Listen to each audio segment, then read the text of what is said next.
Welcome to Mach 10 Sports and this September 7th, 2023 episode. I appreciate you joining us.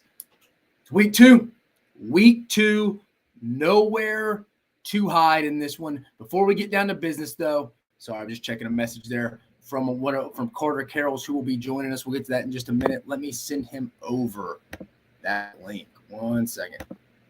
Guest. Let's get him in here. It's going to be, guys, we got a jam-packed session. We had another guest that was about to join us in just a moment, but she got sick. So she's out for this one. She's out for this one. I hate it because she would have been good. We let him know we just sent that link so we can start getting rocking and rolling, baby. Just sent. All right, perfect. All right, guys, like I said, I am glad you were with us. This episode of Mach 10 Sports, the September 7th episode. It's here, guys. Week 2, we're about to find out a lot. In the SEC. This week, no ifs, ands, or buts about it. We are about to find out a lot.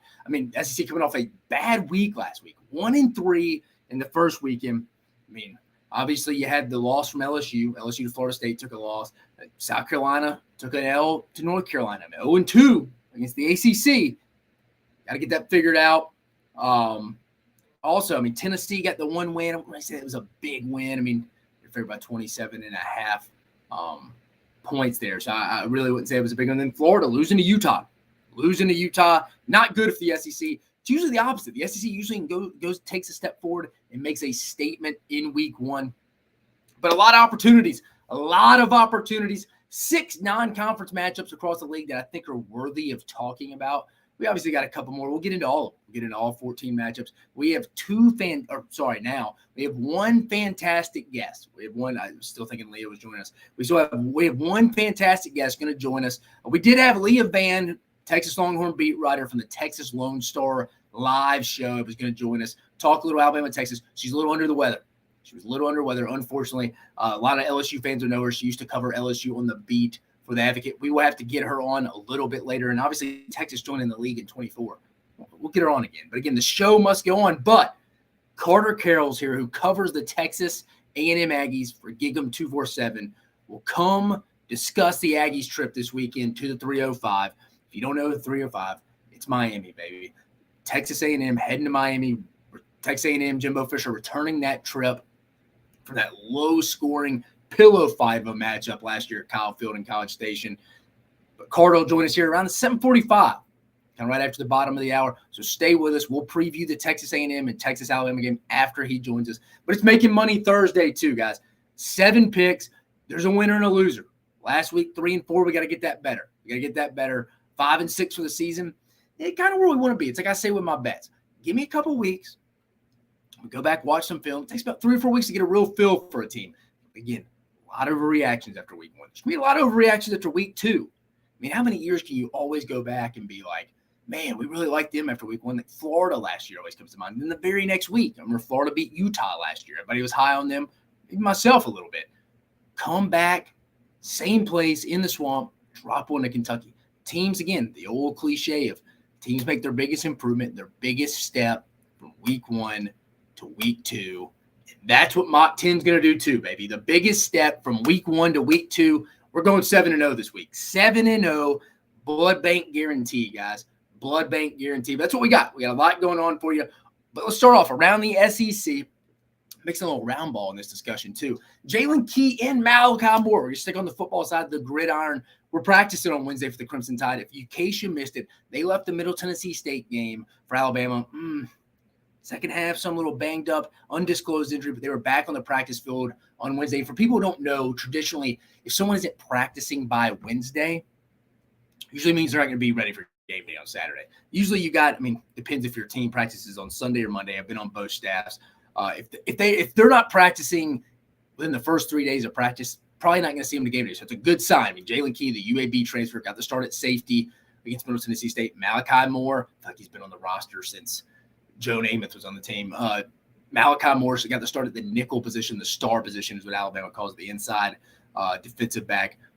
Will be crucial for both of them.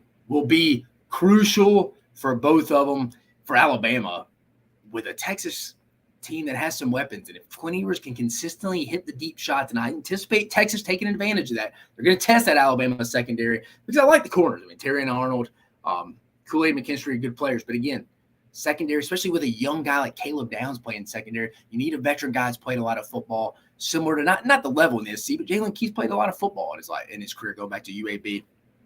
That's a little update there in Tuscaloosa on the defensive backfield. Florida DB Jadarius Perkins has entered the transfer portal. Got a little bit of time, was fighting for that nickel position in that secondary for Austin Armstrong and that Florida defense. Played a little bit in that Utah game. I guess he didn't really like what he was. If you go back and read his statement today on why he was transferring, he thanked everybody but Billy Napier. Must have been a little bit of a falling out there. I don't know what that was. But again, Florida defensive back Jadarius Perkins has entered the transfer portal. And then Florida, this little former Florida Gator, Jervon Dexter, suing Big League Advance Fund for violation of Florida's NIL and agency policies. I mean, from what I gathered, apparently he was unsure or unaware, I guess, of a clause in his deal that states he owes 15% of his pre-tax NFL earnings for 25 years. All that for a deal would have just given him a $436,000, $436K. Yeah. Again, sometimes we take this short-term view instead of long-term view. Players, I know we may not have a lot of players watch this, but players, be careful who you're dealing with just from an agent standpoint, please. Just be careful who you trust. Make sure they're reading the fine line, the fine letterings within your contracts. That's what they're there for. That agent should be fired for not knowing that. I don't know all the details. Thought I would bring this up, though. And from a standpoint, I see a lot of people bash them. Schools need to educate them. Schools do educate the student athletes on NIL deals. But remember, the schools can't really have much dealing with that. But I think it can be better. I will agree with most. It can be better. It's more than just a team meeting. Hey, 130 you guys come in here, and we're going to tell you, hey, be careful about NIL. Make sure you're doing stuff correctly. Log stuff in with compliance. That's surface level bullcrap right there. It needs to be more in depth. Need to treat it. A lot of these schools need to go visit NFL teams and have maybe within the athletics department, hire 2 to 3 people. I know things are more expensive now with inflation. Come on, these athletic departments have the budget to go hire, not just for football, but for all sports, 2 or 3 people initially, eventually branch out of people who are business people. They've looked at sports contracts before, not people that are just social media influencers that can go talk about how many followers they have or how many interactions they get on TikTok, Twitter, on Instagram. That's irrelevant. We're talking about the fine line details for these athletes that are obviously getting missed. I mean, 15% of his pre-tax NFL earnings for the next 25 years. You got to be kidding me. How'd they miss that? That's embarrassing.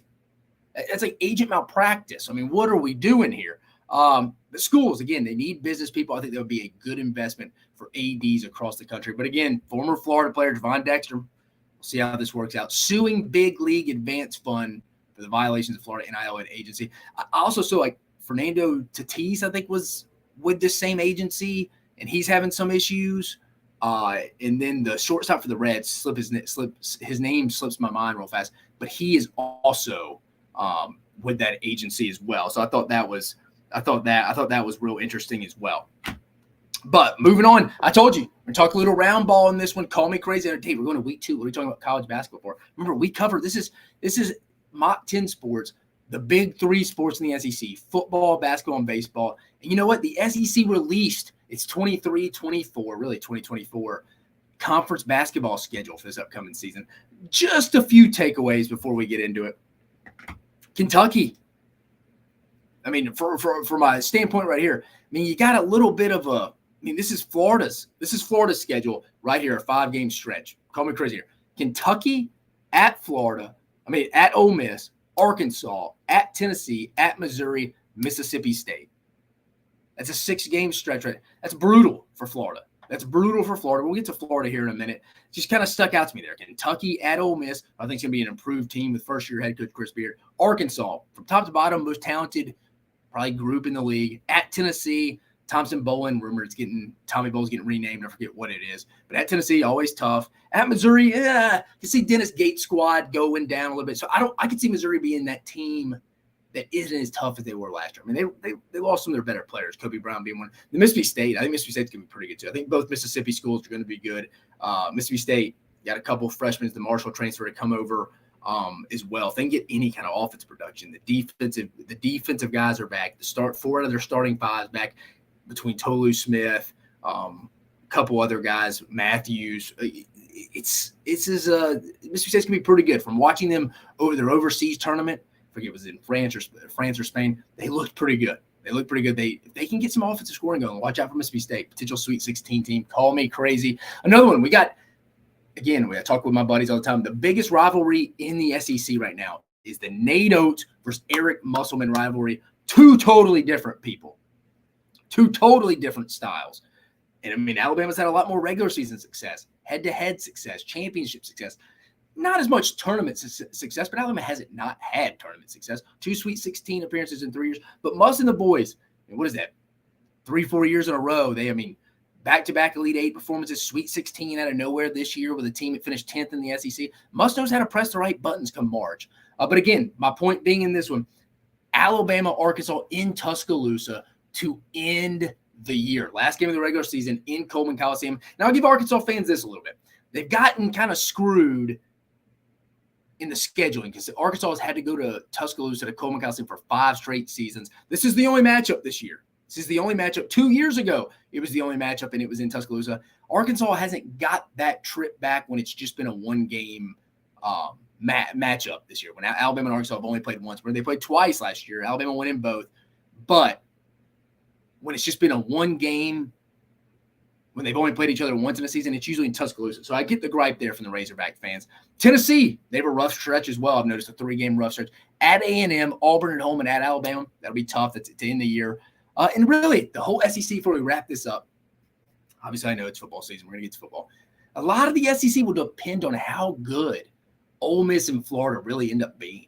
That's really what it's going to be. I mean, Florida essentially overhauled their whole roster, lost their best player, Colin Castleton. Ole Miss brought in a bunch of guys. Murray's going to be a good player. Matthew Morrell's back, which feels like he's been playing since Pete Maravich played at LSU. I mean, Matthew Morrell's been on the team for a while. Chris Beard, they're going to be really good defensively, and they're going to rebound. I think Ole Miss is going to be a potential fringe bubble team on the hardwood this year. But I think the SEC, how deep it is, I think 1 through 8, 9 is going to be very competitive. Again, how good are Ole Miss and Florida going to be? Can a team like LSU or Georgia kind of step up to raise the floor of the league as well? Continuing off around the SEC, good article I read today. Chris Lowe, Texas A&M article. He spent a couple of days with Texas A&M, I think, throughout the fall game. He did an article on Jimbo Fisher and about the relationship with Bobby Petrino so far. Pretty interesting read. Not a lot of stuff you don't already know, but if you have some time, Chris Lowe always does a great job. Talk to him pretty regularly. He does a great job of bringing the behind-the-scenes stuff from your favorite team to the pen and paper in real layman's term that anyone can use. But again, Chris Lowe did a good job behind the scenes at Texas A&M. I go check that out. And then finally, I know this isn't the SEC, but I just wanted to get into it just real quickly. Obviously, you saw today North Carolina's Tez Walker, the transfer that was ruled or suspended or ruled ineligible against South Carolina last week, is now ruled ineligible for the entire season.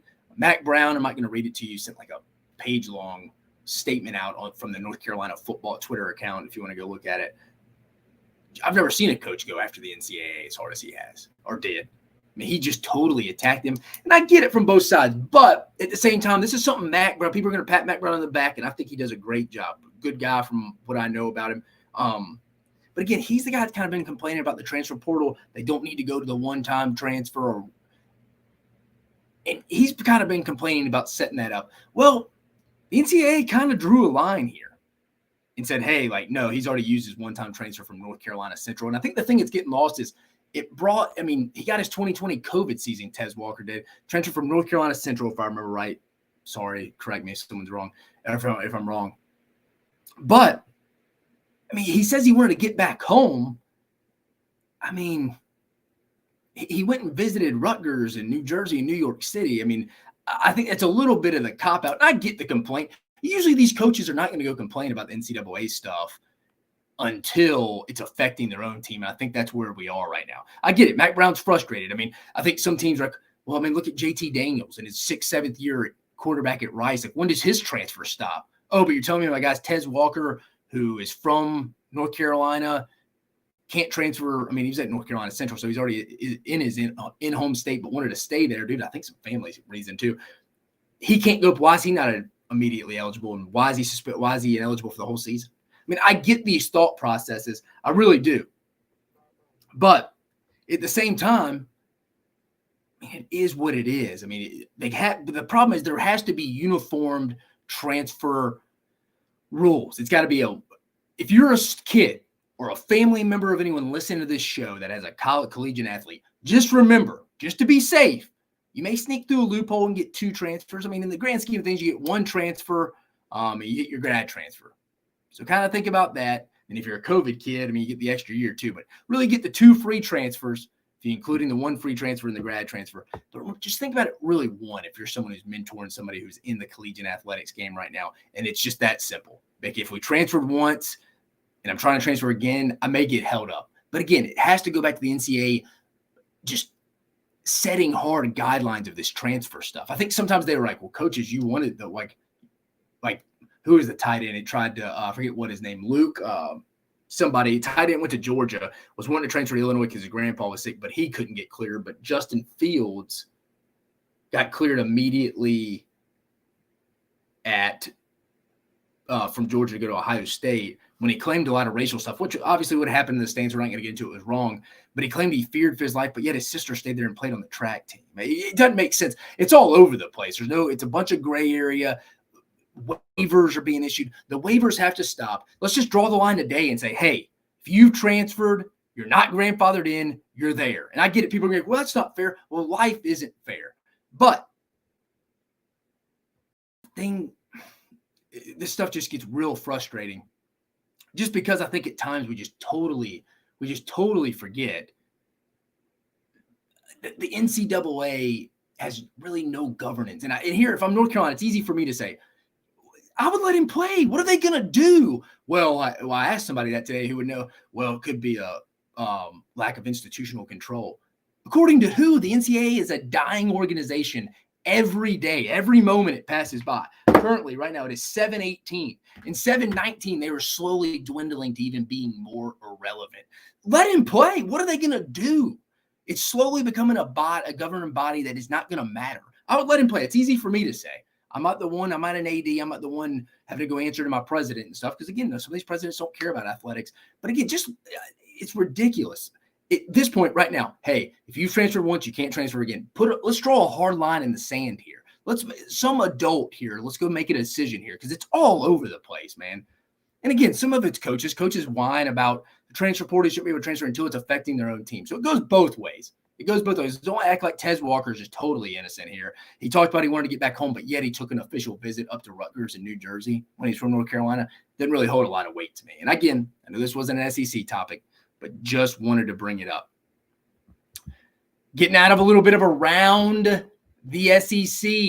Let's talk about some matchups around the SEC coming up that aren't the big ones. About to share my screen with you here. Hold tight with me here. Let's bring up the SEC schedule here. Perfect. All right. Vanderbilt, Wake Forest. It's an early kickoff, 10 a.m. Central Standard Time Zone on the ACC Network. Vanderbilt, 10.5-point dog right now.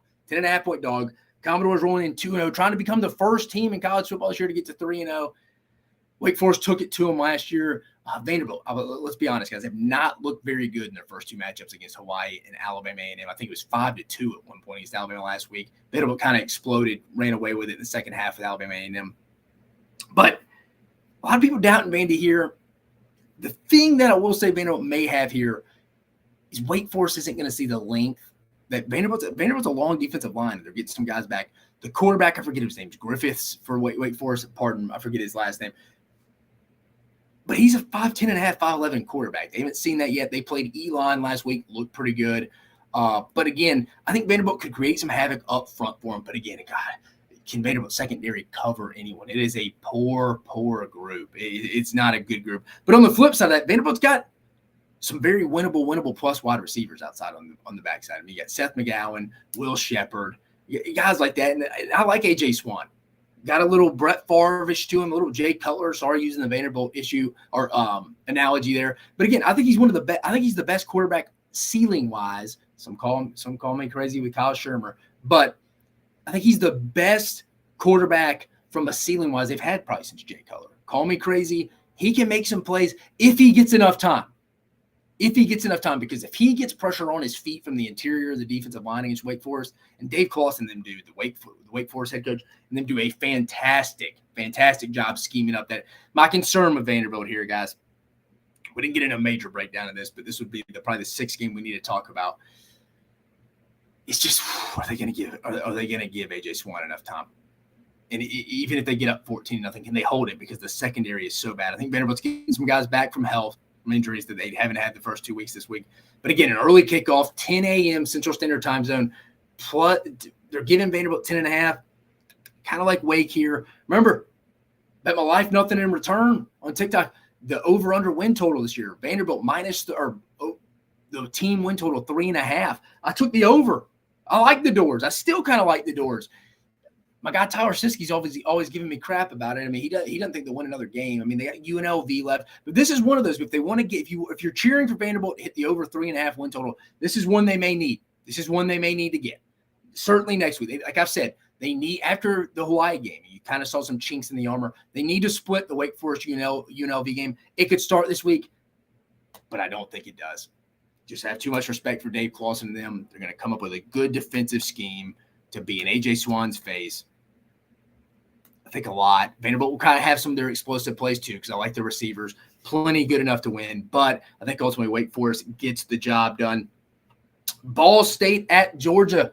Georgia, again, getting a little tune-up before their first SEC matchup against South Carolina next week. 11 a.m. Central Standard Time Zone kickoff on the SEC Network. I can see this being another groany game. I think Georgia's favored by 41.5 in this one. The Georgia fans are like, what's going on with Carson Beck? Like, why are we not scoring 56? Dang it, Bobo. What are we doing? You couldn't sniff Todd Monken's jockstrap. All right. I mean, let's be honest here. Georgia didn't come out and light the world on fire last week against who was them? Who did UT Martin, Skyhawks last week. Again, I can see a little bit of it this week. Ball State, I mean, look at the time. It's 11 a.m. If you really think Georgia, just players in general, college players of all time, especially in today's time, though, really going to get fired up for Ball State, think again. I look for Georgia to come out next week really hot, looking really good.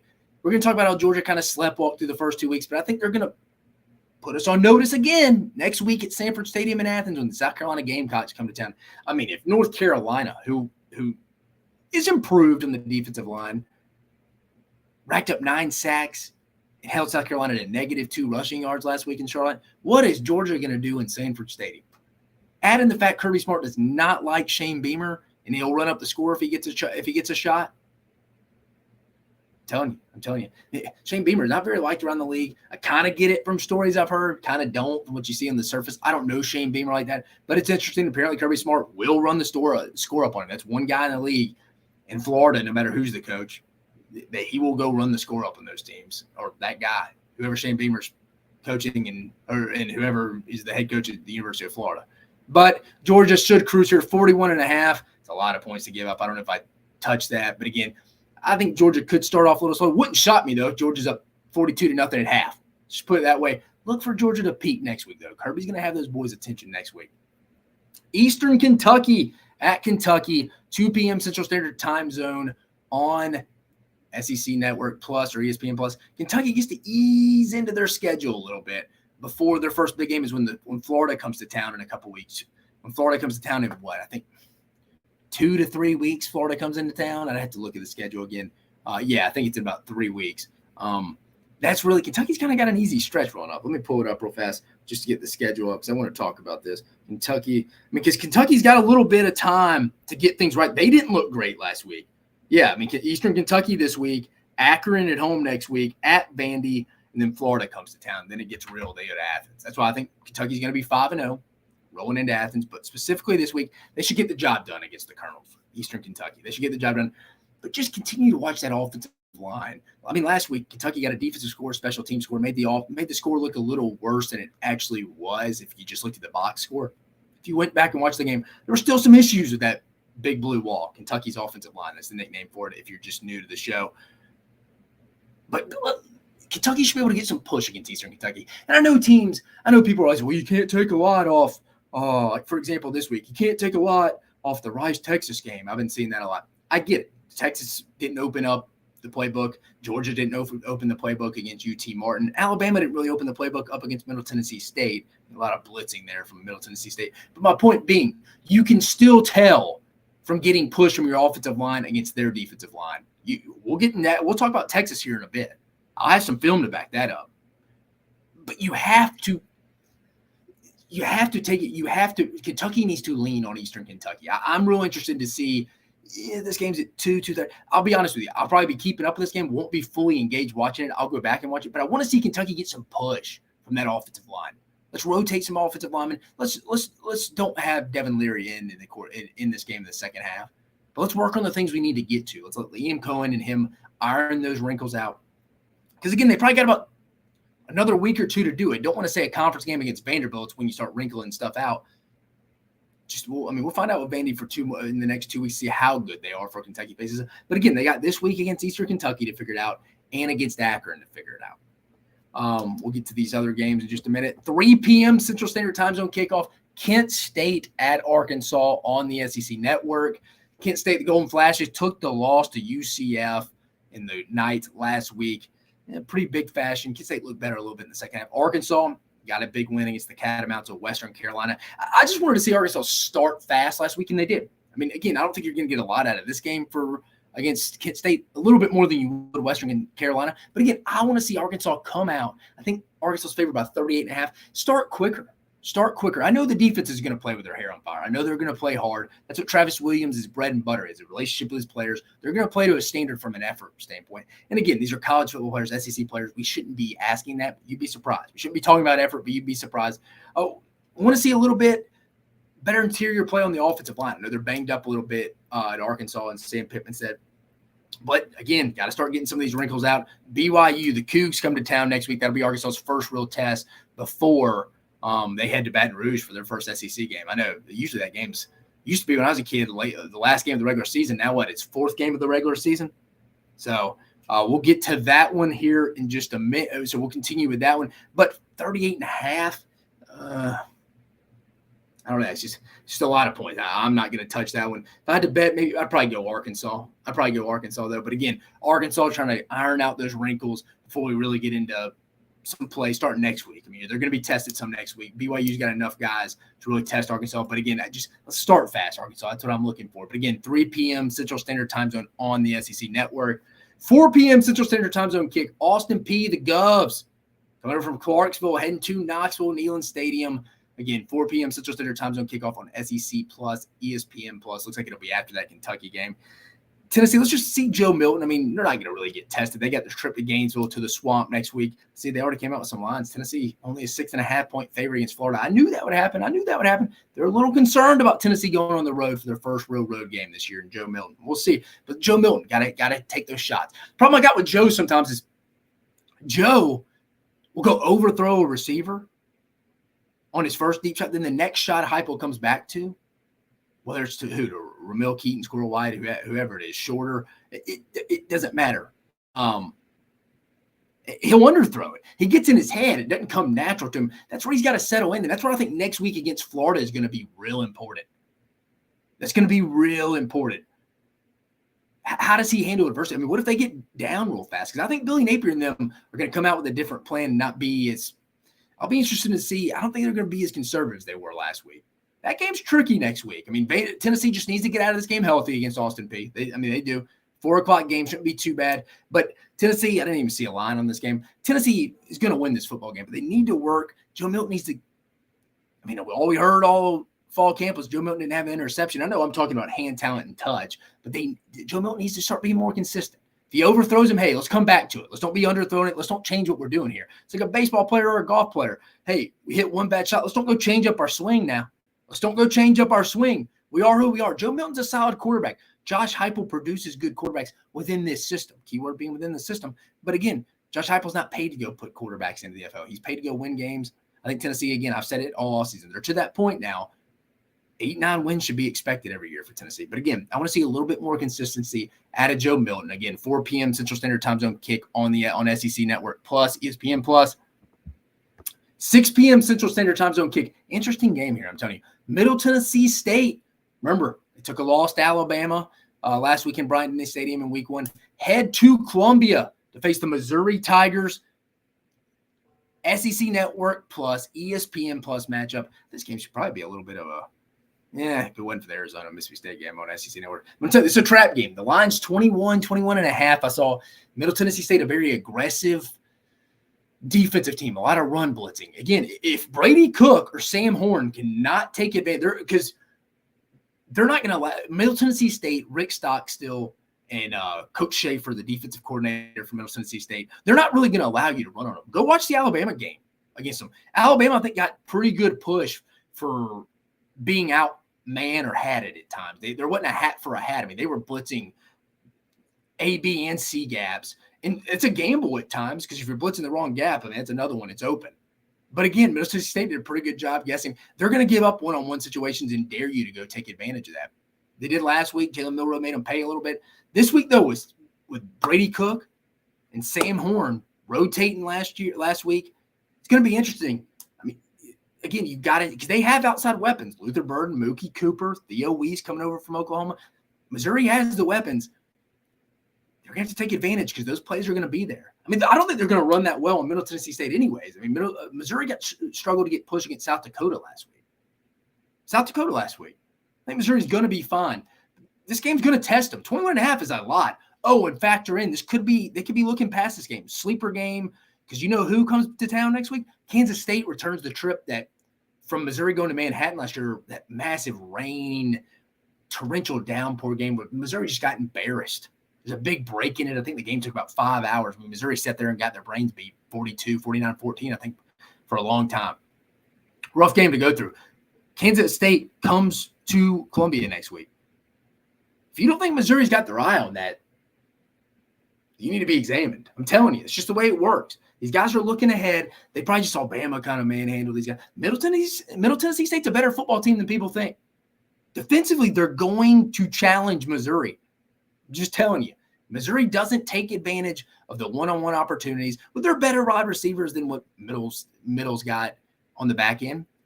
But if Brady Cook or Sam Horn are leaving them or overthrowing guys or underthrowing guys and not taking advantage of it, this game's going to come down in the fourth quarter and you're going to cover 21.5 easily. I'm just telling you.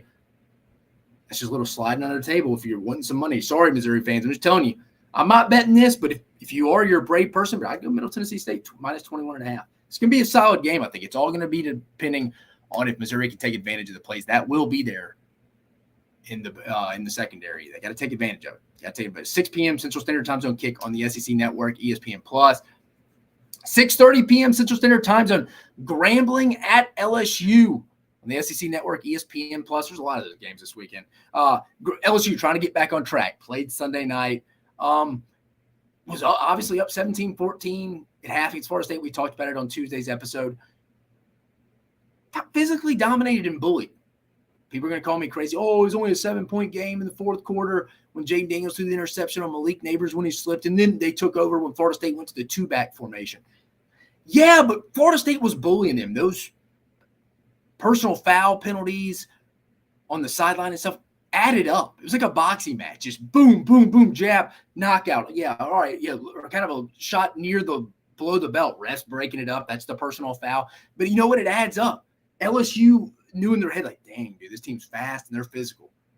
Kind of look like some old Florida State teams. I'm not ready to crown Florida State national championship. I mean, I have them in my playoffs. They should win the ACC. But that's conversation for another day. LSU gets to go redeem themselves before a trip to Starkville next week against Mississippi State, against Grambling. Team they're familiar with. There'll be a ton of people in that stands just for the halftime show. But LSU, 6:30 p.m. Central Standard Time Zone, they should get this right. LSU just doesn't need to keep mounting up. What's scary in these games for a team like LSU, if I'm an LSU fan, is mounting up defensive injuries. That's what scares me. Again, if they get any injuries on the interior, Mason Smith, Mekhi Wingo, 18, who was disruptive as hell against Florida State, and then Jordan Jefferson, the West Virginia interior, they're in trouble. They get any injuries in the back end, they're in trouble. They don't have a good secondary as it is. Not SEC championship caliber or college football playoff caliber secondary. People could be like, they're not a bad team, Dave. When I say, I mean, LSU, man, I mean, there's some things I don't know that can be fixed. I'm not saying they're a bad team. They're going to be 9-3. I think they're a 9-3 team. I said that going into the season. I told you we're going down a rabbit hole here a little bit, but I would be shocked if LSU doesn't lose one of these road games at Ole Miss, at Mississippi State, or at Missouri. Call me crazy. But again, this is a game LSU just needs to get in, get their corrections right, and get healthy before they head to Starkville next week. 6:30 p.m. Central Standard Time, kickoff, McNeese, formerly known as McNeese State. The Cowboys heading to the Swamp, Gainesville on ESPNU. Florida trying to get back in the win column after a tough one against Utah. It feels like Florida hadn't played in forever. I mean, that was last Thursday. It was a week ago tonight. But it seems like a lot has happened. That Labor Day weekend, week one, always just, it's a lot. It's Thursday through Monday. It's awesome, but it's just a lot. It feels like so many games happen. And they did a lot of it happen at once. But Florida, similar to LSU, needs to get back, get their corrections right, get Graham Mertz submerged into the system, get him some simple throws. Try to develop guys like Eugene Wilson, a young cat on the outside. He needs to go help you win if Florida's going to try to go get bowl eligible this year. As crazy as that sounds, I think 6 is going to be tough to get to with that schedule. It's going to be really tough to get to. McNeese State, not very good. Just I think they got beat by 18-20 last week when I was looking at it earlier in the week to Tarleton State, who is a solid FCS program. But again, Florida should win this game.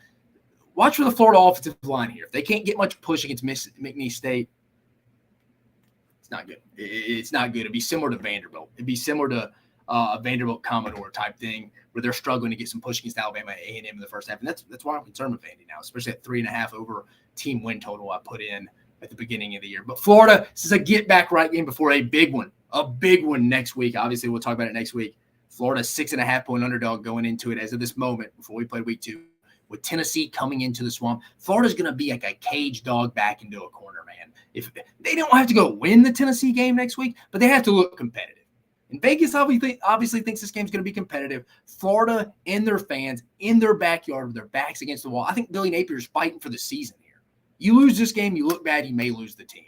So this week, you just need to focus on the corrections, getting guys more comfortable, and again, kind of like LSU, staying healthy. 6. We'll get to this one. We're going to skip that one. And then 6:30 p.m. Central Standard Time kickoff. This is an interesting one, kind of a sneaky one. Another SEC Network plus ESPN plus game. Furman, the Paladins, heading to, I guess you'd say, in-state rival. South Carolina fans will laugh at me and boo me off the stage for that. But South Carolina at Old Willie B, season opener at Williams-Brice Stadium, 6:30 p.m. Central Standard Time zone. Man, was Shane Beamer on one this week. I feel like he was attacking everybody. He was attacking the linesmen for not eating their hot dogs fast enough at halftime against North Carolina this week. He called them out. He said the only thing that was embarrassing from last week in his post-game press conference was how long it took the linesmen to get out and the stick guys to get out after finishing their hot dogs. I mean, I thought the 9 sacks were pretty embarrassing against the North Carolina defensive line that was not very good. And minus 2 yards rushing. That was pretty embarrassing too. But again, the Furman Paladins run a unique system. South Carolina's going to have a bunch of guys out. I mean, I'm not going to read everything. They have a lot of guys out in this game. Be careful. I'm just saying, they go to Athens next week. Right now, I don't know why they'd be looking forward to that game. That's Georgia's defensive line versus South Carolina's offensive line after the 9 sacks and averaging negative 2 yards against one of the worst defensive fronts in the country last year in North Carolina. No offense, they got better. It could be trouble next week, but they have to get it right here. Furman, I feel like Shane Beamer's already kind of previewed a little bit. This isn't going to be the prettiest game in the world. He's already kind of stated, hey, a lot of guys are out. Furman's a solid football team. And it is what it is. And I haven't seen a line on this one either. South Carolina, again, I don't think you're really able to tell a lot if they've improved on the offensive line against Furman. I mean, they're not going to see that. It's going to be night and day difference from what they see this week. It's going to be one on one end of the spectrum to the other against Georgia next week. Maybe one of the bigger gaps I've seen in 1 week in a long time, between 1 week in a long, long time. But God, man, if South Carolina does not look good in this game, the offensive line struggles to get pushers, giving up sacks. Woo! It could be bad. It'd be worst case scenario. That could be worst case scenario. But they should handle business. I'm not ready to say there's going to be an upset alert. But if this game's closer later in the third or in the fourth, just telling you, it would not overly shock me with that one. But those are the games before we get in here and start reviewing. Obviously, we're going to get to the Ole Miss at Tulane game, Texas A&M Miami game. Remember, we got Carter coming on from 247 from the GigEm 247 from 247 Sports, CBS Sports, to come talk a little Miami, Texas A&M. We also got Texas Alabama we're going to talk about right when he gets off. Then we got Arizona, Mississippi State, and we got Auburn, Cal as well.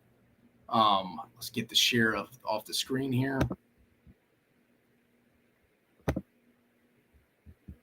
So Carter should be joining us here in a minute. But you know what? We're going to move up.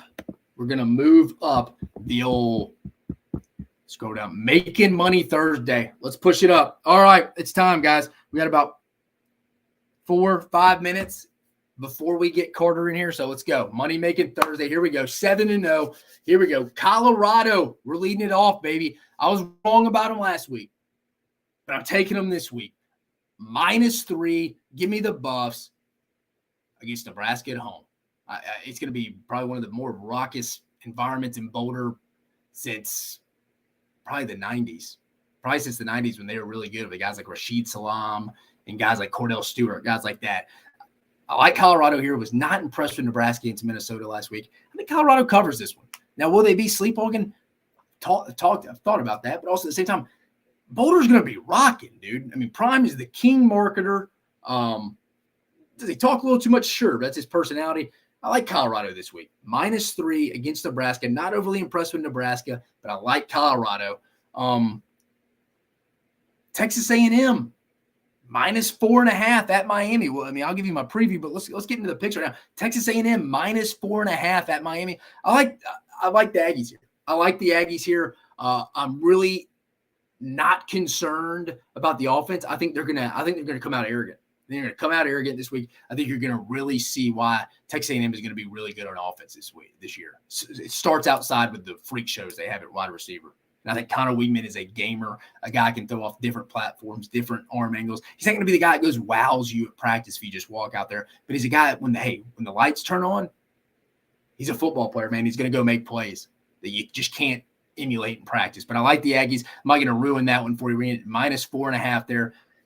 Here's another random game that I like. Maybe some insider trading here.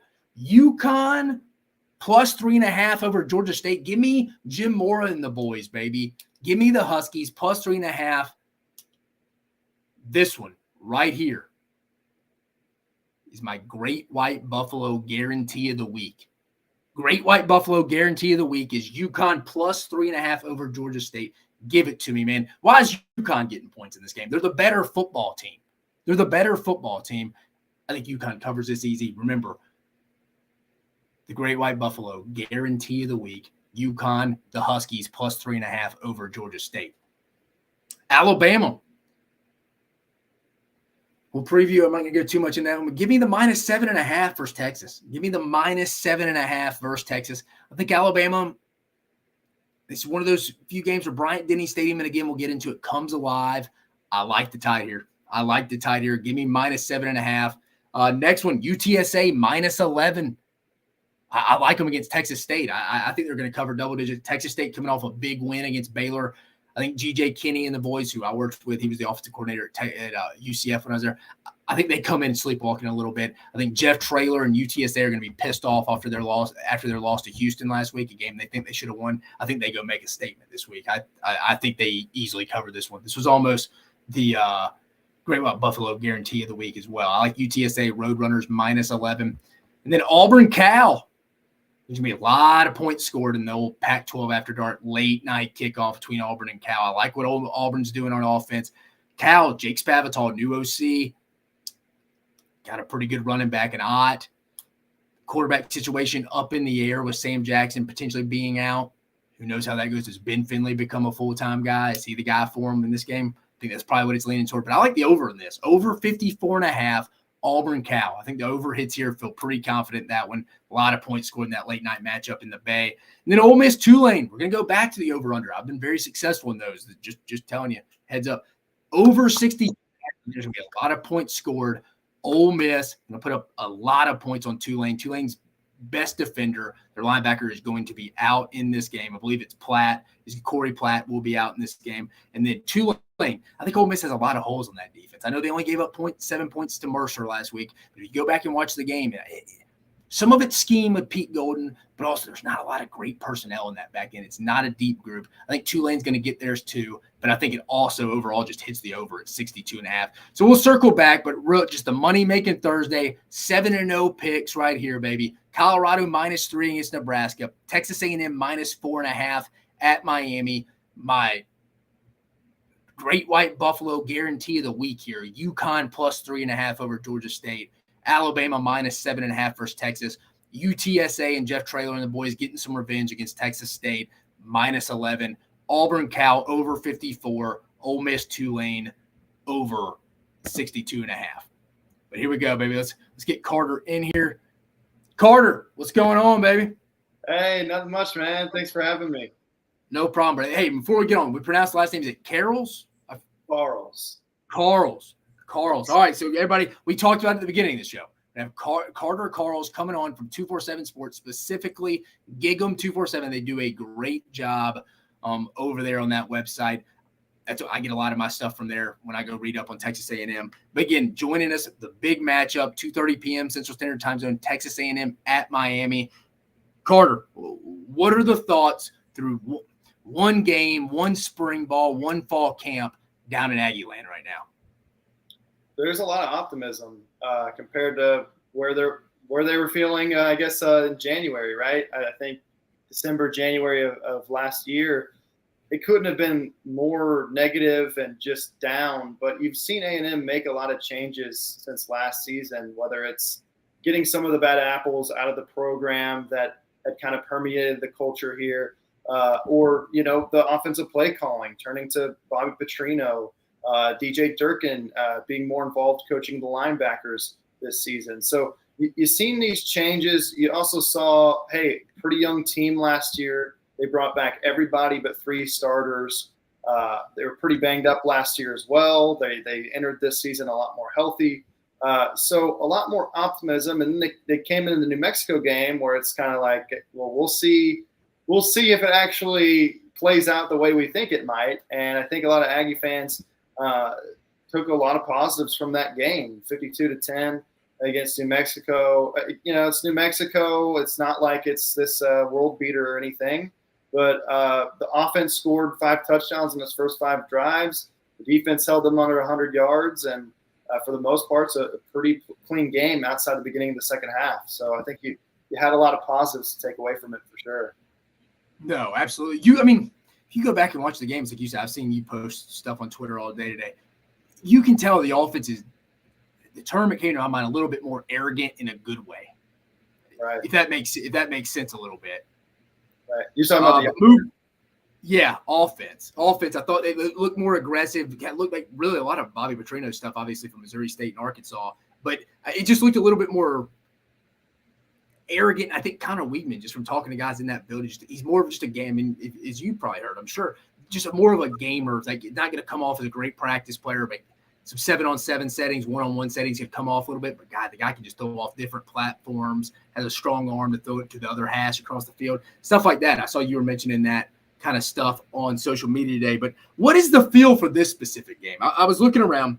Do you feel like this game or the Arkansas game in about 2 weeks is kind of the 3 weeks is kind of the must win? Arkansas, Auburn kind of game. What's kind of the feel? Is there like in Aggie land, is there kind of like hey man, we need to go win this game and look good doing it? It's just interesting. I think it's kind of a springboard game for both Miami and Texas A&M potentially.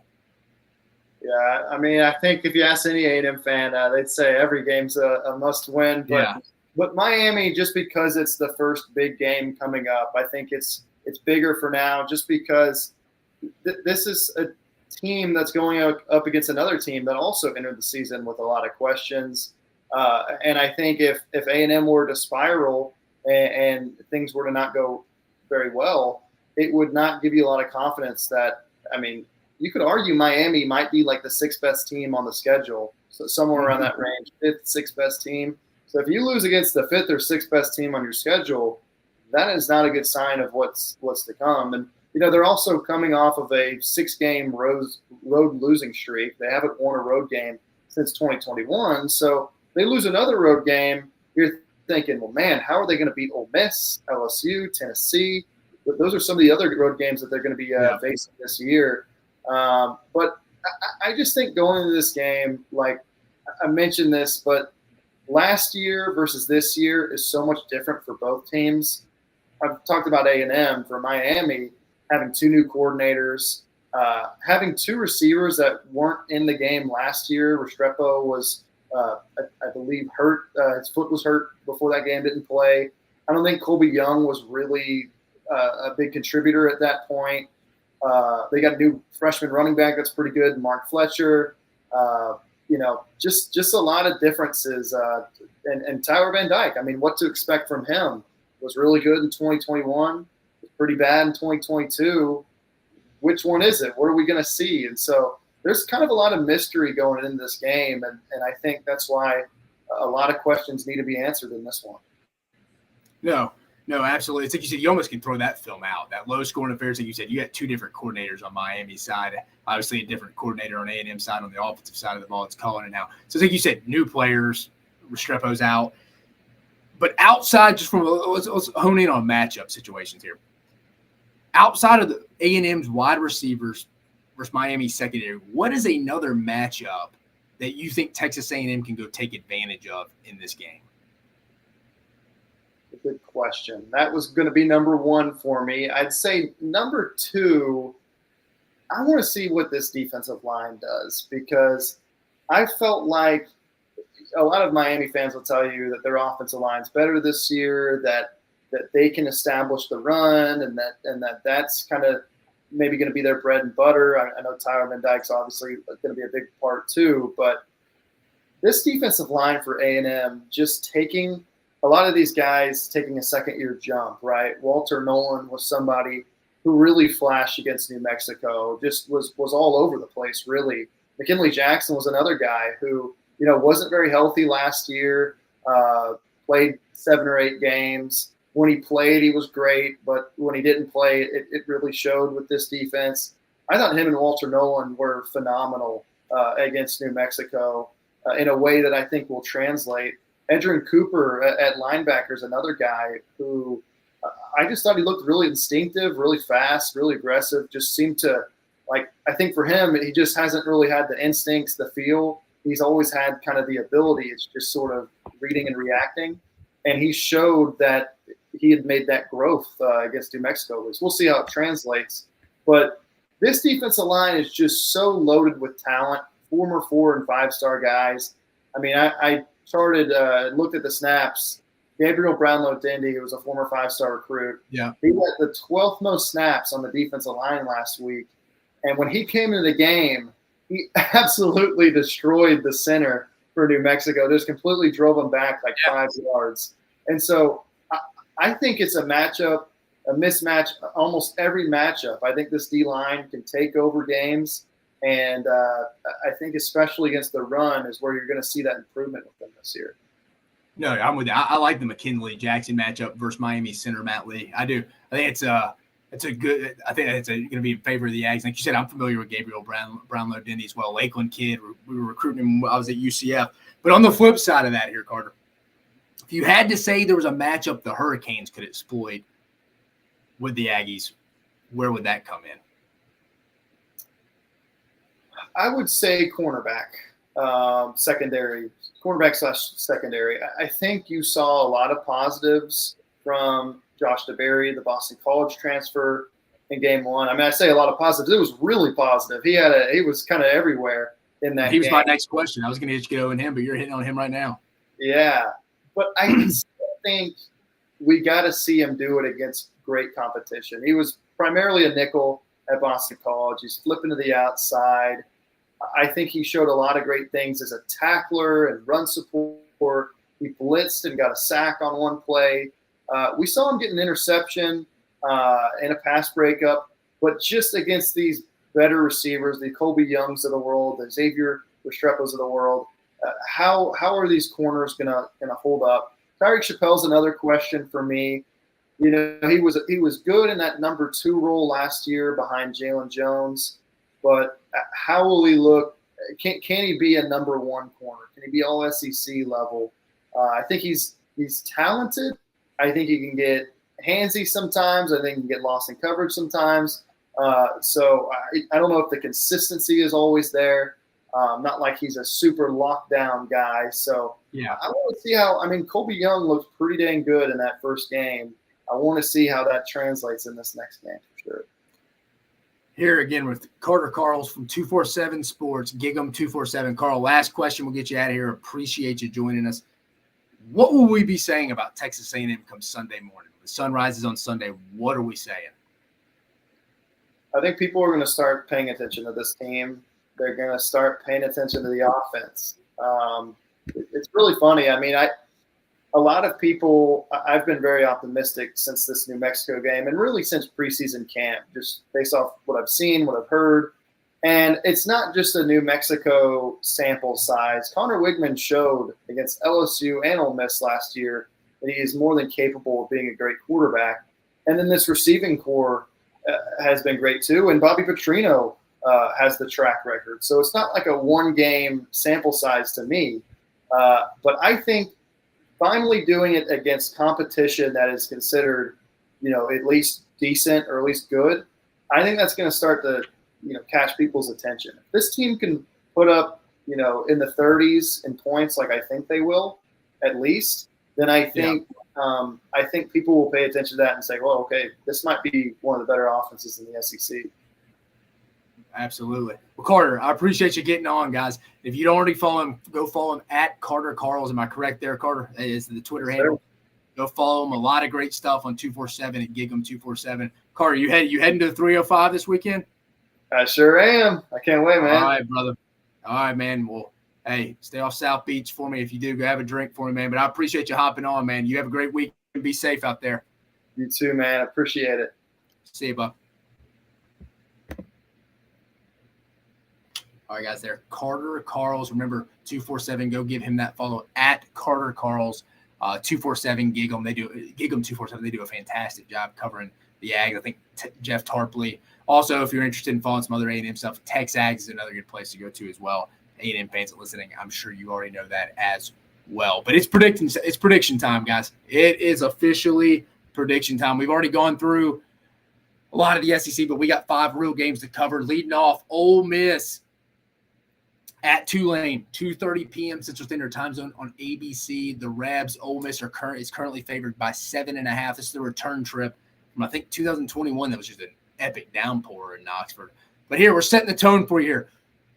I don't really feel like we learned a lot from the Rebs against Week 1 against Mercer. I thought there were some holes defensively they need to shore up, but Tulane took me by surprise with their win against South Alabama. And the Green Wave were better than I thought, and really what anyone thought. This game has been circled on non-conference game of the year for both teams. Ole Miss fans and their powder blue, I think Ole Miss is going with the all-white, icy white drip. But Ole Miss, I think the fans are going to take over New Orleans, Ullman Stadium. Ole Miss should expect to win this game. If they don't, it's not going to be good. The pressure's going to be turned up on Lane real quick, so we still got a lot to go. We still got a lot of games to go. If they don't win this game, Ole Miss is probably in trouble. And the defense is in a lot worse shape than what we even anticipated. But Tulane, their main goal, their main objective, they're still trying to go prove they're the best Group of 5 team and they can go compete with some of the best. I mean, if they win this game against Ole Miss, it's two out of your last 3 wins against, 3 games in a row. I mean, USC, South Alabama's a good football team too, and then Ole Miss. But where this game will be won, needs to be the Ole Miss offense. The Reb offense is going to be too much for Tulane. I would be absolutely shocked if Ole Miss turns the ball over 5 times like South Alabama did last week. That's ultimately what did South Alabama in 5 turnovers. While South Alabama is a good offense, it doesn't have the explosive weapons like Ole Miss is going to have. It's just a different animal with Lane Kiffin in that offense. Guys like Trey Harris, Louisiana Tech transfer, and Quinshon Judkins are due for big games here. They're due for big games here. But if they gave Quinshon Judkins 15 carries against Mercer, what are they going to give him this game?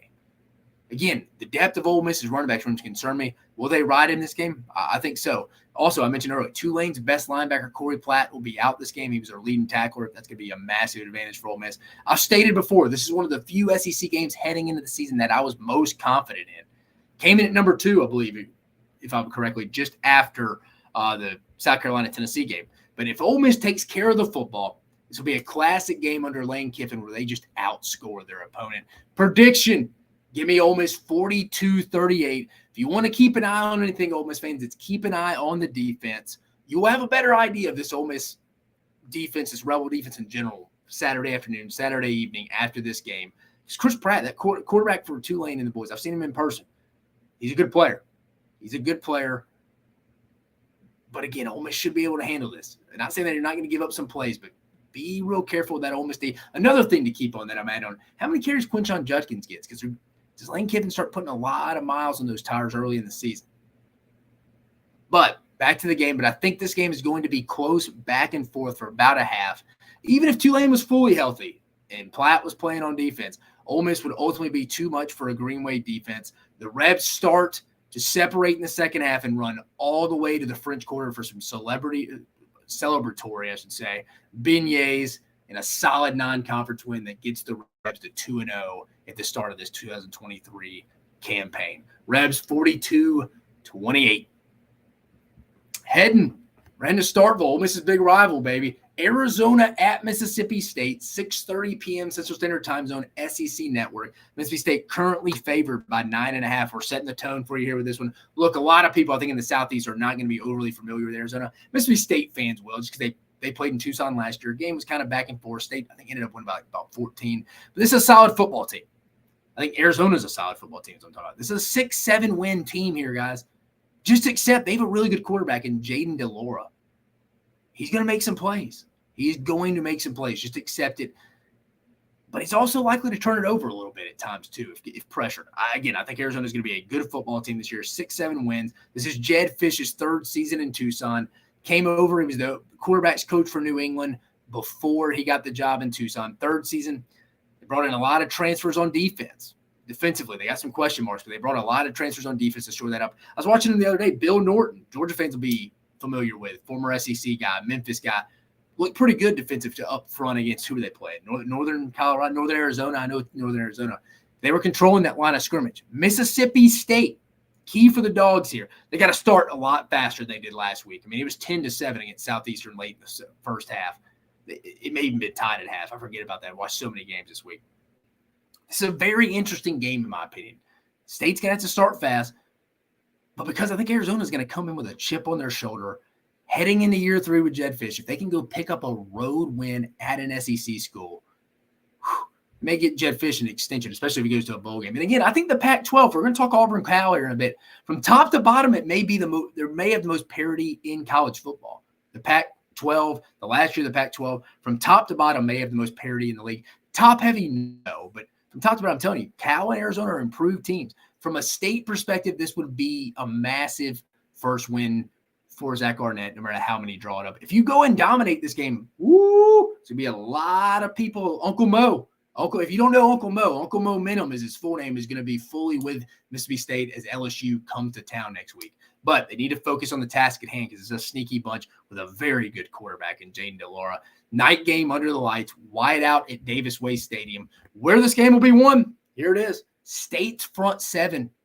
The offense is going to bounce back to an extent in this game. I think Kevin Barbe is going to have a good plan. I think Arizona State still has some holes that Will Rogers and Jaquavius Marks and the boys can take advantage of. The defensive front seven for State, though, they're going to have to control Jaden DeLaura, get in his face, force some turnovers. And I'm telling you, Arizona is going to try to get some mismatch advantages against Mississippi State's inside linebacker, specifically Jet Johnson. If you go watch the game against Southeastern, Mississippi State's linebackers look slow. Their inside backers look slow. I think an NFL guy like Jed Fish is going to be able to see that with a talented quarterback, Jaden DeLaura. Look for some angle routes, man. Look for some angle routes there. Look for some crossers, mesh concepts. Arizona is going to try to get some running backs in some one-on-one situations with the linebacker, specifically Jet Johnson. Like I said, speed is a concern for Mississippi State at the linebacker position. However, State does have the advantage in the trenches, hands down. One thing that needs to improve is just keeping containment on the edges. Last week, some of those Lions, Southeastern Lions, got to the edge of Mississippi State. I noticed that when watching the film. But the defensive line, I think, is going to have to carry the load in this game for Mississippi State. But prediction, I think it's going to be a close one. Remember, Mississippi State favored by 9.5 in this one. I was close to taking Arizona, taking the points. I think it's going to be close. Mississippi State 32, Arizona 28. This game's going to be closer than people think. Like I keep mentioning, Arizona's going to be a better football team. Then we're going to look up in December. They're going to have they're going to be 6-7 wins. We're going to be looking at what bowl game they're going to. Something like the Arizona Bowl. But at the end of the day, I think this is a very intriguing game that really nobody's talking about in the country. And they really shouldn't, but regionally and from a standpoint, it's a big win for Zach. This is a big game for both teams. Zach Arnett needs to get off to a good start against his first Power 5 team in non-conference play. And this is a big opportunity for Jed Fish and his Arizona team. If you don't think they know that going in, there'll be a hungry bunch. But State's going to start faster this week on offense and will ultimately outlast the Jaden DeLauro-led Arizona team. Arizona will make some plays offensively, but the State defensive line ultimately takes over the game late. And with the guys on the defensive line from Mississippi State like Jaden Crumity, DeMonte Russell, they will be the difference up front. Give me Mississippi State in a close one, 32-28. Next, we're going a little Pac-12 after dark. Auburn at Cal in the Bay Area. Berkeley, baby. 9:30 p.m. Central Standard Time Zone on ESPN. This game will come on right after the Alabama-Texas game. Auburn is currently favored by 6.5. Setting the tone for you in this one. Cal coming in after a 1-0, after a solid win on the road against North Texas. Justin Wilcox, like he's been at Cal now for a long time, had to get something going on offense. Really struggled on offense last year in 2022. You know who he brought back? The guy he had to go, his biggest candidate to get the head coaching job at Cal, Jake Spavital. Remember Jake Spavital coming back for another 10 years as the offensive coordinator at Cal. He was the offensive coordinator in 2016, went and got the job at Texas State. Now he's back. Now he's back at Cal. The Bears, better football team this year. Go watch them against the Mean Green against North Texas last week. You can tell this game is going to present a unique challenge to Auburn. Just for listening to Hugh Freeze all week, you can tell Auburn under him they're not going to go schedule many more West Coast games. You can tell he thinks this is going to affect his team. I think this is going to be a high-scoring affair, though, because as good as Auburn looked offensively last week, there were a lot of holes in that Auburn defense, that Ron Roberts defense. They got to get that figured out. Jake Spavital, a good offensive mind, he's going to find those holes and exploit them at least every now and then. But big question mark here is quarterback, TCU transfer for Cal, Sam Jackson is questionable. It looks like a shoulder injury. Wilcox didn't really go specifically. Ben Finley picked up last week, the NC State transfer. I think you're going to see him in this game. I think you're going to see him look solid against North Texas. But this is a cross-country road trip. Can be overanalyzed at times, but it's real. I mean, just depending how early you get out there. I mean, Florida decided, I think they spent like a day in Dallas, then they went to Salt Lake City. I think Auburn's going tonight after their practice, heading over to Cal. I mean, again, it's a late night. It's a long time. Again, we never went West Coast, but when I was on staff at A&M with Jimbo Fisher, it's a Jimbo Fisher thing. When he was at Florida State, now they do it at A&M.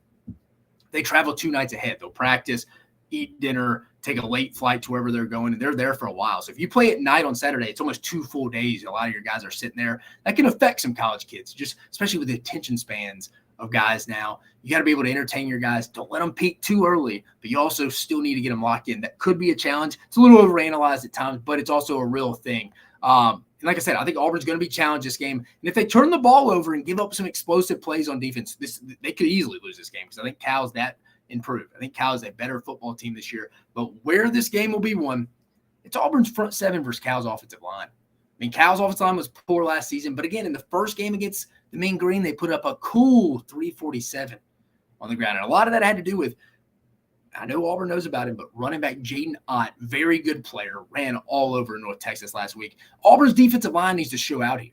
I know it's a ceiling, it's a low ceiling group, but while Cal's improved, I mean, let's be honest, they're improved some. You're going to see much better offensive lines later on in your schedule if you're Auburn. So if you go and struggle, give up 175, 200 rushing yards to this Cal team, smell trouble for Auburn down the road defensively. This is a good litmus test for Auburn here. It's a good litmus test. This is a team you should have success, though, if you're Auburn, stopping the run. Guys like Jason Jones, Oregon transfer, Justin Rogers, the Kentucky transfer on the interior for Auburn, Marcus Harris, a Kansas transfer, and Elijah McAllister. Those guys need to have big days. Those 4 guys need to have big days against this Cal front. But an inside linebacker, Austin Keys, Ole Miss transfer is already down. Auburn has the better personnel, though. I just read you some of those names. They're better than what Cal's putting on that offensive line.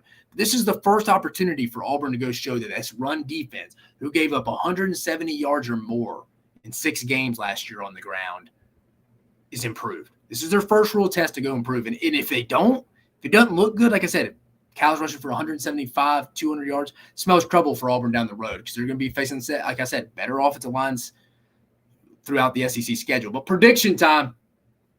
I think another close one, man. I'm telling you. I think the Pac-12 is deeper at the bottom this year. Auburn 35, Cal 31. I actually think it's going to be An Auburn game, they just need to survive this game. I'm not going to make too big of a judgment on my end on this one as long as Auburn just wins this. This is a survive game. This is a game you could see Auburn not looking great in this week 2. And then in like week 10, Auburn's maybe going for their 7th or 8th win. And you're like, man, remember how bad they looked against Cal? Remember how bad they looked in the secondary? Or man, Peyton Thorne had some turnovers there. Right? They didn't really use Robbie Ashford correctly like they thought. Auburn's going to be a different team. But I think this is a game they just need to survive, get to 2-0. I think it's a weird game. Cal's improved, cross-country road trip. I just want to see this Auburn front 7 step up and show improvement in the run game. I like both offenses to come alive at some point, even with quarterback Sam Jackson being potentially out for Cal. Auburn makes a couple of plays late and wins in the Pac-12 after dark matchup in the Bay Area. Auburn 35, Cal 31. Remember, I took this one too. I took this one is in one of the Mach 10 Sports Make It Rain Thursday, the over. We took the over in this one. We took the over in this one at 54.5. 54.5, but I do like Auburn making a couple plays down the stretch to win this game. Now we're getting into some of the 2 real matchups here. We just talked to Carter Karels over there at 247 Sports with GigEm 247. He liked the Aggies. You can tell I like the Aggies. But let's get to it. Texas A&M at Miami, 2:30 p.m. Central Standard Time Zone on ABC. Texas A&M favored by 4.5. Remember, that was some of my money making Thursday too. I took the Aggies minus 4.5. But let's set the tone here for you. This has a potential to be a tone setter, no pun, for both teams.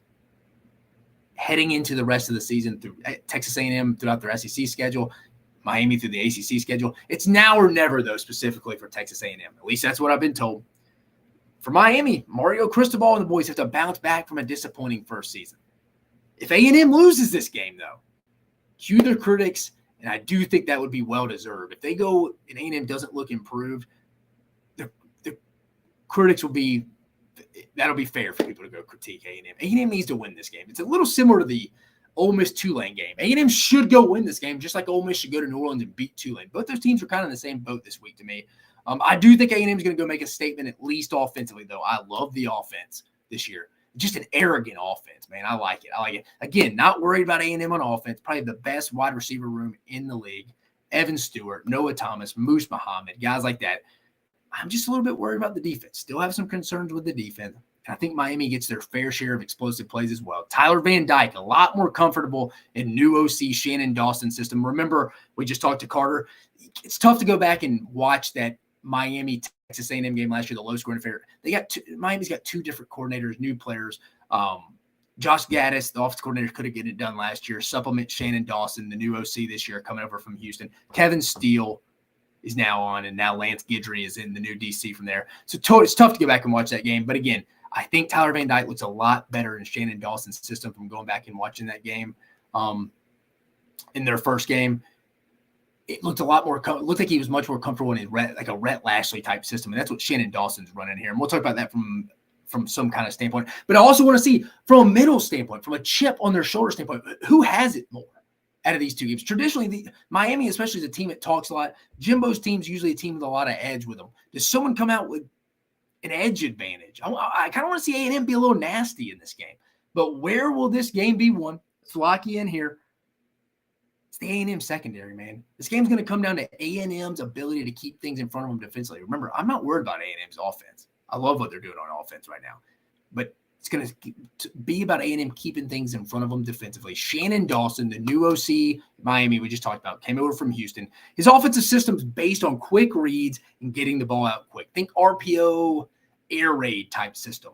The system doesn't put a lot of stress on quarterbacks or offensive lines because they get the ball out quick. They do not take a lot of deep shots, but they tend to pick up a lot of yards. If you go watch their games at Houston and when times he was at West Virginia with Dana Holgorsen, they get a lot of yards after the catch with secondaries not communicating and passing things over defensively. Like a lot of short underneath mesh stuff where a lot of pick rub routes, just short, easy throws. For A&M, the ability to get off blocks in the perimeter when they throw screens will be critical. If you go back and watch the New Mexico Texas A&M game, A&M struggled passing off defenders at times. That concerns me a little bit defensively in this game for them. It does. But prediction time, I'm high on A&M going into the year. I had them 10-2. They're going to have a chance to go win the SEC West towards the end of the year. They'll be in that conference. If there was a year for A&M to compete in the SEC West, it's this year. Never been more open. But I think A&M goes in and gets a 38-24 win. I think this A&M offense, I keep saying it's going to be an arrogant bunch in this game, and I'm all for it. Another key matchup to watch offensively for the Aggies, though, will be how do their running backs pass protect this week. A&M is going to have a bunch of one-on-one opportunities downfield. And I'll be honest, I like guys like Evan Stewart, Noah Thomas, Moose Muhammad. We mentioned them earlier against most secondaries. That includes a lot of SEC secondaries. The opportunities are going to be there for Connor Wigman early and often. And connecting on a couple of these early shots will tell us. Connecting on a couple of these early deep shots for Connor Wigman is going to tell us if this thing's going to be close, or does A&M pull away maybe early or pull away early in the second half. I think what A&M looks like from a vertical passing game early is going to tell us a lot about this game. I like the Aggies to come out hot. Don't have a concern about the offense. I'm concerned about the defense passing some things off, but I ultimately think they get enough stops to get the win. A&M pulls away in the second half, 38-24 Aggies down at Miami at Hard Rock Stadium. And then finally, the one you've been waiting on, the big one. Probably one of the more hyped up offseason matchups in a while. I mean, because I think people legitimately think Texas have a shot to go beat Alabama. I mean, I'm telling you right now, I picked Alabama. Or I picked Texas to beat Alabama in this heading into my preseason pick. I did. I had Alabama finishing 10-2, winning the SEC West. Their two losses to Texas and Texas A&M, both Texas schools. You'll find out here in a minute if that's changed a little bit, but let's get to it. Texas at Alabama, 6 p.m. Central Standard Time Zone kickoff on ESPN. Alabama favored by 7.5. Let's set the tone for you. Who has the most pressure on them? Alabama or Texas? This is something I wanted to ask Leah, but again, she's under the weather. But I think it's Texas. This is the best Texas team that Sark has, at least on paper, personnel-wise, especially on the defensive line. They have enough weapons on the outside to go beat most. I think the pressure is on Texas. I'll be honest with you. I really don't even think it's that close. People are like, no, it's Alabama. No, it's Texas. It's now or never, because people know this is Sark's best team. They know this is his best team.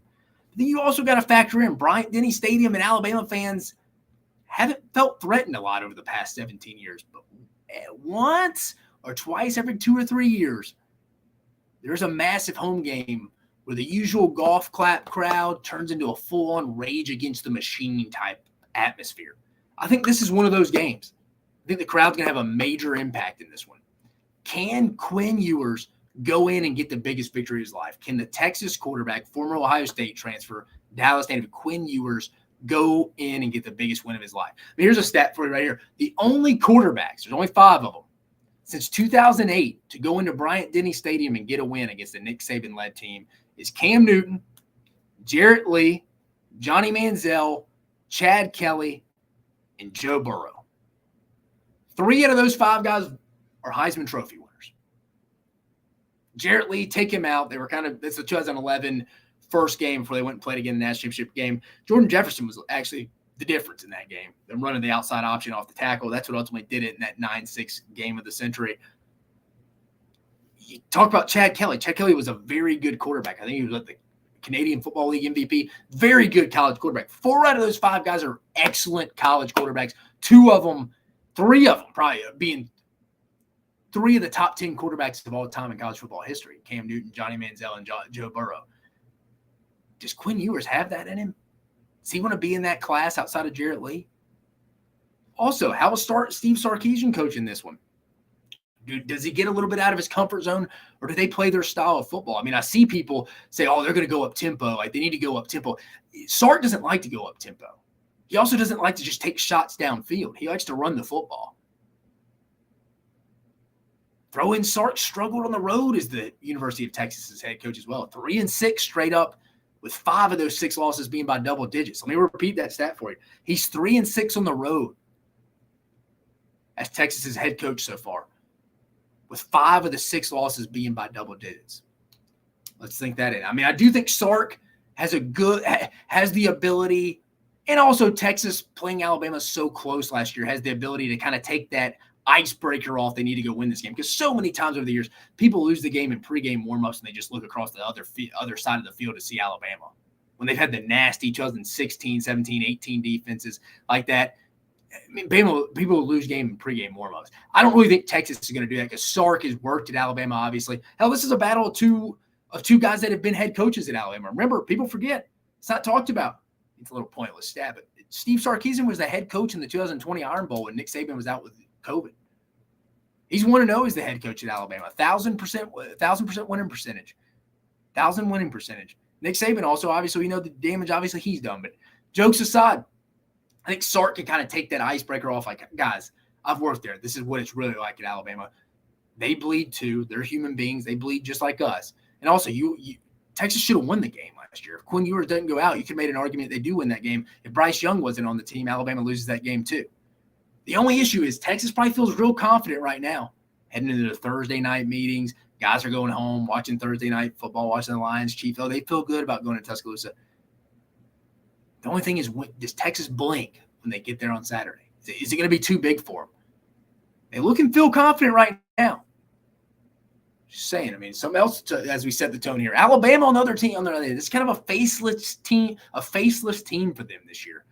There's no Bryce Young or Will Anderson. I mean, Bryce Young was one of the face of not only Alabama, but college football last year. Will Anderson, probably the best defensive player in college, or one of the best defensive players in college football last year. Kind of the face of defense in college football for the last 2 years. You had both those guys, just superstars on both sides. The Tide as a team this year seems to be a bit more by committee approach this year. And that's usually when the Tide is at its most complete. The offense, it's going to be more steady than explosive sometimes. They're going to take the 4 to 6 yard plays they're going to get. I expect Jalen Milroe to have his fair share of mistakes in this game. People have to forget that this isn't going to be Tua Tagovailoa. This isn't going to be Jalen Hurts. This isn't going to be Mac Jones. This isn't going to be Bryce Young. Jalen Milroe is still developing as a passer. But I think they're going to make the necessary plays on offense to do enough on offense to win the game. The key for Bama offensively is who is getting them in the right protections. Bryce Young did a fantastic job of that last year. Bama's had centers who've gotten them in the right protections before. Back when Blake Sims was the quarterback with Ryan Kelly. Jalen Milroe or the center Seth McLaughlin. Seth McLaughlin's got to get those snaps up. I mean, you saw the one that he rolled back to Jalen Milroe. Jalen Milroe took it. The athlete that he is ended up scoring on Alabama's first touchdown. That wasn't the only bad snap all game. There were a couple at his feet. Jalen had to go bend down to get. That's got to be improved. But who's making those protections? Because, like I'm mentioning, another position to watch right here. I'm just about to talk about it. The Texas defensive line is actually getting to an SEC level next year. I think when people start watching more Texas football in 24 start next year, they're going to be, man, they got some 6'4", 6'5", 280-pound, 260-pound dudes who are long, athletic, and can move vertically and laterally and get after the quarterback in the pocket. I mean, I think you're going to see that. I mean, guys like Alfred Collins, Byron Murphy, T'Vondre Sweat. T'Vondre Sweat's going to be the one to watch, I'm telling you. This game's going to come down to – but in my opinion, though, outside of the defensive line for Texas, who is a very good unit, probably their best from top to bottom, in my opinion, and some people may call me crazy because they think it's the receivers. This game's going to ultimately come down to, does Quinn Ewers make enough explosive plays downfield to win this game? Because as we all know,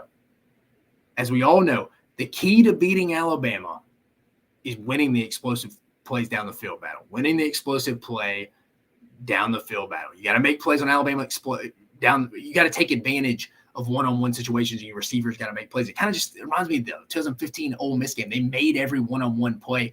You're not going to go drive 75, 80 yards on Alabama consistently. You're either going to get impatient, someone's going to make a mistake. You have to go take advantage of them downfield. And can Quinn Ewers do that? Because he has struggled with the deep ball, even going back to the end of last year, and even this first game against Rice. Overthrowing Xavier Worthy, underthrowing Xavier Worthy. That's going to be key. The way you beat Alabama is with explosive plays. But a thing to keep an eye out, talked about it around the SEC segment, Malachi Moore and Jalen Key a little banged up. Jalen Key, the UAB transfer, got the start in the secondary. It's going to be key him being back there with the young cat, Caleb Downs, who's a fantastic player, getting Minka Fitzpatrick type reviews, but he's still just a freshman against a Steve Sarkisian offense. That smells trouble. And Malachi Moore, who's been there since the beginning of time, gets the start at nickel. They both practice Wednesday, so that's a good sign that they're going to play. They usually don't practice by Wednesday. You're not going to play from my history. So that'll be it. That'll be a matchup to watch too. So like you said, before we get into this, where it'll be won, two matchups that besides where it'll be won that you need to keep an eye on is how healthy are Malachi Moore and Jalen Key, and watch that Texas offensive line. The funnest matchup to watch is going to be the Texas offensive line versus which I think is a pretty good Alabama offensive line. There's going to be some monsters in those trenches, some creatures. But where this game will be won, speaking of the trenches, you notice I go there a lot because that's where football's won, up front in the big uglies. Alabama's front four, front seven, against the interior of the Texas offensive line. Guys like Hayden Connor, Jake Majors, and DJ Campbell will determine this game for Texas.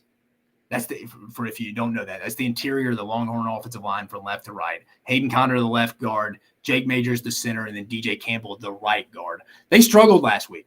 I'm about to pull it up for you right now. They struggled last week to run the ball and protect Rice.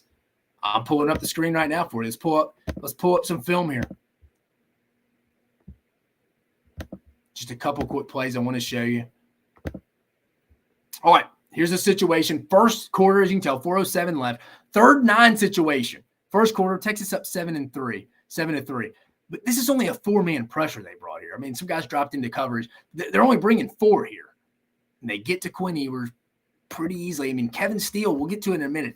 He likes to disguise blitzes. He likes to blitz on the interior, twist, stunts, confuse offensive linemen, especially interior offensive line. He's going to do a lot of this. Bring it back for you right here. I mean, they have the entire offensive line here confused. And this is Rice. This was a poor run defense last year. And I know they're dropping back to pass. They're in pass protection here. Rice getting up the field. But this is not a very good front by Rice. Sorry, here's the play right here. Last time for you.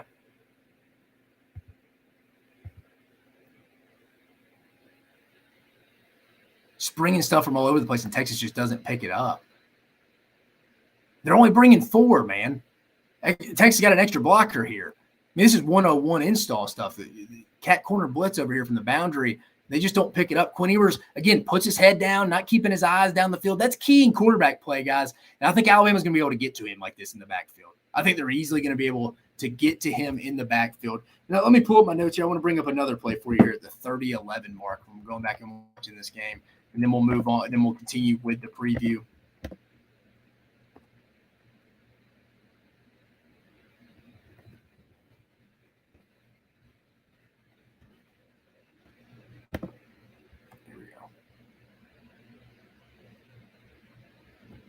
All right, here it is. Here's the situation. 4th and 1, second quarter. Texas struggling right now. Been limited in field goals. Thank goodness for their kicker.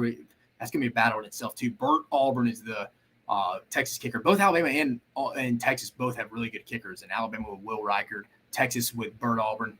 But 4th and 1 here. You can tell Sark, this isn't really about – I know Texas was very vanilla scheme-wise. They're not going to go show Alabama a lot. I get that. But this is about – me beating my man across from me, mano a mano, when I know I'm better than him.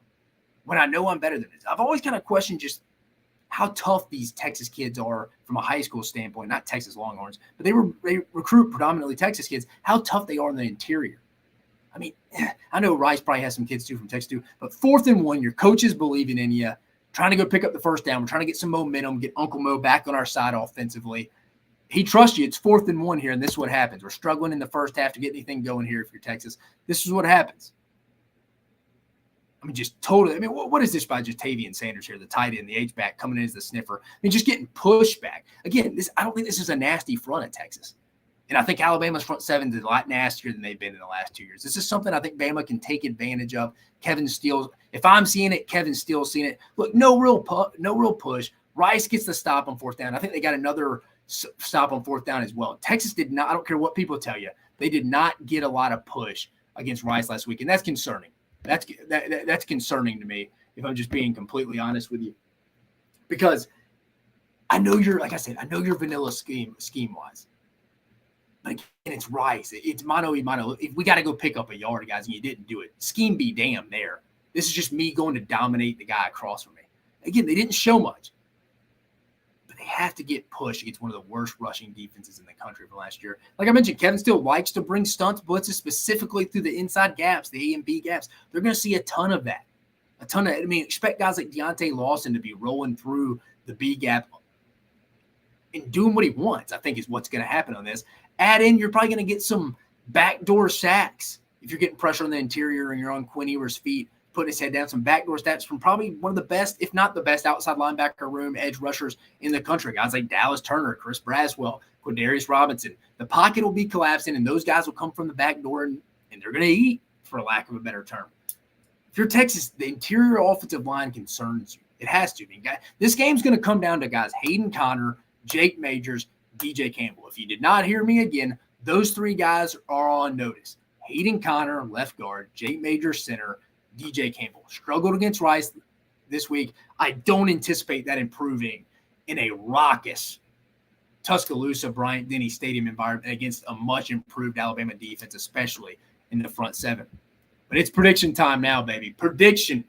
Remember, I told you going into the season, I picked this as one of Alabama's 2 losses. I did. Man, if times have changed, give me the Tide. Give me Alabama 31-17. I may be wrong, but I do not think Quinn Ewers will become the 6th quarterback to win in Bryant-Denny Stadium since 2008. I don't think it happens. I think guys like Jaheim Otis, Tim Keenan, Justin Mboyboy, and Jamarian Latham are the difference. The guys on the interior for the Alabama defensive line, I think they win that battle against Texas's interior offensive line. Ewers is uncomfortable all night. It's going to be making throws off balance. It may take Texas's equipment guy until the next road game, I think, when they go to Baylor from looking at their schedule, to get the grass stains off his uniform. I think Bama's going to be in his face all night. Bama's offense will have its negative moments. Do not get me wrong. People do not go get frustrated. It is what it is. But Bama and the Jalen Milroe-led Alabama offense will be efficient.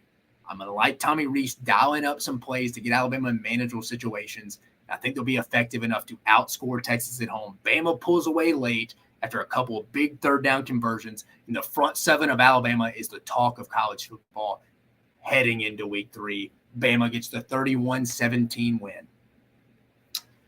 So I previewed all 5 of those big matchups.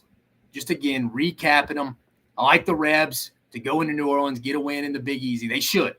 Ole Miss should go handle this handily, I think. Tulane's better than I anticipated. I thought South Alabama would beat them, but Ole Miss should get this win. Arizona at Mississippi State, game's going to be a lot closer than I think. Just under the radar bet. It wouldn't shot. If you're leaning, taking Arizona plus 9.5, I don't blame you. I think Arizona's a good 6-7 win team this year. It's going to be a tougher challenge than people that don't know a lot of football, casual fans out there would think. This is going to be a tougher game, but I think State makes a few plays late. 32-28 Mississippi State. Auburn at Cal, interesting, tricky game. Auburn just needs to survive it. And Hugh Freeze's second game on the Plains. Heading out to the Bay Area, late night kickoff, 9:30 p.m. Central Standard Time Zone, right after the Alabama-Texas game. It'll take you to that.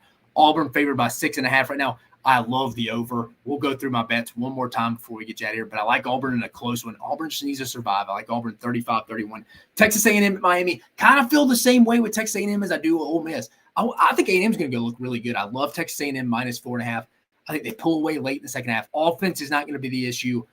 Their eye discipline, communicating on defense, passing off guys on defense, because that's what Shannon Dawson, guys, Miami quarterback Tyler Van Dyke want to do. The simple throw is going to get it out. People are going to be like, well, A&M's not getting a bunch of sacks. Well, they're not going to be able to because the Miami offense is going to get it out quickly. It's just a style game, but I think A&M does end up getting a double-digit win, covering easily, 38-24. And then finally, the big one, everybody's going to be there, college game day. I like Alabama. Didn't like it heading into the season. But you know what? I have more information at hand now after week 1, talking to people, watching film. I like Bama minus 7.5. Also like Alabama is defensive line on the interior to just outlast and control the game against Texas' interior of their offensive line. Again, love Bama there. Like them a lot more than I did. I got Bama 31-17. But recapping, just because we got Connor on right before, Money Making Thursday. If you're writing them down, get out your pen. Start transferring that money to your college kids, your kids' college fund. Colorado minus 3 at home against Nebraska. Texas A&M minus 4.5 at Miami. And my Great White Buffalo guarantee of the week. Random game. Probably won't get more random as we go. Who knows? We got a couple more. We got about 11, 12 more weeks of this. But UConn plus 3.5 over Georgia State.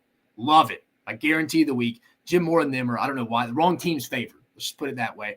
Again, I told you I like Bama minus 7.5. I think UTSA gets a little bit of a revenge game. They thought they should have beat Houston last week. I think Texas State's coming in real high on themselves. I like UTSA versus Texas State. Give me the minus 11 with the Roadrunners and Jeff Traylor and the boys. Then I got some over-unders I've been really good at all year. Auburn, Cal, give me the over 54.5. Ole Miss, Tulane, over 62.5. We're going 7-0 this week. But, guys, we covered a lot on the show. We covered a lot on this show. We had Texas A&M beat writer from GigEm 247, Carter Karels, joined us. Talked about that Miami Texas A&M matchup. He likes Miami. He likes Texas A&M. He'll be heading to Miami tomorrow. I like Texas A&M as well. Gave us some good information on some matchups there. Went around the SEC. Jalen Key, Malachi Moore at practice for the Tide. The SEC released its basketball schedule. We talked about that. We previewed all the week 2 matchups. Talked a little Mac Brown, Tez Walker. I know it's not SEC, but just wanted to throw that out there. But it's going to be a fun weekend. A lot. The SEC needs to go redeem itself after going 1-3 in the Big Four matchups this week. There's 6 that the SEC can go take advantage of in non-conference play this week. I like the SEC overall. I really do. But again, exciting matchups this weekend. Hope to see you. Remember, next episode will be this upcoming Monday. Hope to see you on that one. And I hope you have a fantastic weekend.